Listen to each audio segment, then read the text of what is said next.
Hello mga palangga. For today's video, ito na naman tayo sa tipid tips ulam. Sa mga gusto na mura na sangkap, yung video na ito ay para sa'yo. Kung gusto mo lang naman na gayahin. Charot!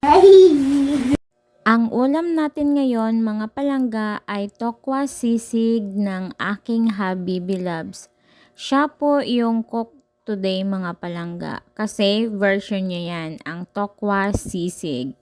At syempre mga palangga, may ambag din ako dito. Ako ang nagprito ng tokwa. At yan na nga mga palangga, na ilagay ko na yung unang salang ko or una kong pinarito na tokwa. Hiniwa ko siya mga palangga sa tatlong slice, yung isang gayan. Bali tatlo na tokwa yung nabili ko mga palangga, no? Tag 7 pesos lang po yung isa mga palangga.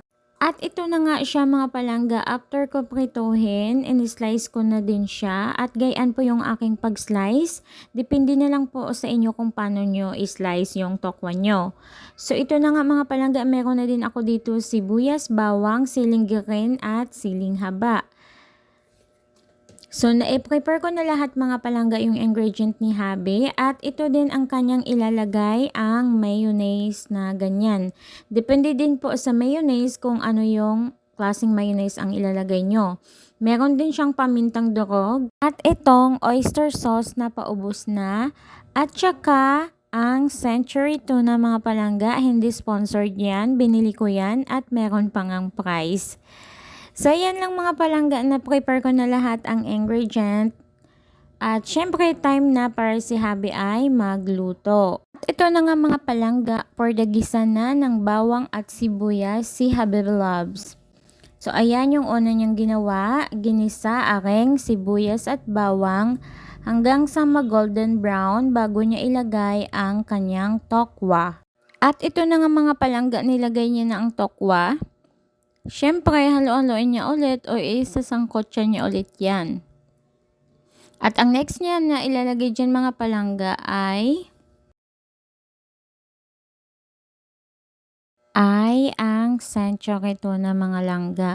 So, ito na mga langga, sasairin niya muna yan para masimot talaga kasi sayang mga palangga sa mahal ng mga bilihin ngayon. Kailangan walang masayang. At after niya nga mga palangga na mailagay yun, ayan, sangkot niya ulit, halo-haloin niya ulit. At ang sunod niya na nilagay mga palangga, itong siling green at siling pula. So, konti lang mga palangga ang pinahiwa niya sa akin kasi sabi niya baka masobrahan daw sa anghang. Kasi meron siyang nilagay na pamintang durog. Ayan mga palangga yung tig-pipiso na pamintang durog. At syempre, haluin niya ulit yung mga palangga o isang kotsa niya ulit yan. At ang sunod na nilagay niya mga palangga, itong aming oyster sauce na paubos na nga. Kaya nilagyan niya ng konting tubig para masimot talaga mga palangga. No? Kasi sayang nga, dapat walang masayang. At yun ang mga palangga na ilagay niya na lahat. Kaya medyo may konting-konting tubig mga palangga. No? Kasi nga nilagyan niya ng tubig yung bote ng oyster sauce. Inubos niya. Tapos ang kotsa ulit mga palangga. Yung tokwa sisig pala ni Habi mga palangga, wala siyang nilagay na egg. Hindi na siya naglagay ng egg mga palangga. So depende sa inyo kung lalagyan nyo ng egg or hindi. Pero kahit walang egg mga palangga, masarap siya. True yan mga palangga. Truly, masarap yan kahit walang egg. At ito na nga mga palangga, ang pinakalas na nilagay niya ay ang mayonnaise mga palangga. So, konting mayonnaise lang ang nilagay ni Habi kasi ayaw niya ng madami mga palangga, no? Pero ako gusto ko ng madaming mayonnaise. Kaso, sa kanya, yan lang talaga kadami. So, siyang masusunod kasi siya yung cook. Ganon. So, yan mga palangga, patapos na aking video mga palangga. So, kung nagustuhan nyo, please pakiak naman mga langga ko. At leave your comments sa baba mga palangga. Maraming salamat mga palangga sa inyong walang sawang pagsuporta sa amin, sa aming mga, kahit na walang kakwenta-kwentang video, charot. Nanonood pa rin kayo mga langga. Maraming salamat talaga mga langga sa inyong pagsuporta sa amin. Sa uulitin mga palangga. At ito na nga mga palangga, titikman na yan ni Habi, no? Titikman niya na at pinatikman niya rin sa akin mga palangga kung okay na yung lasa.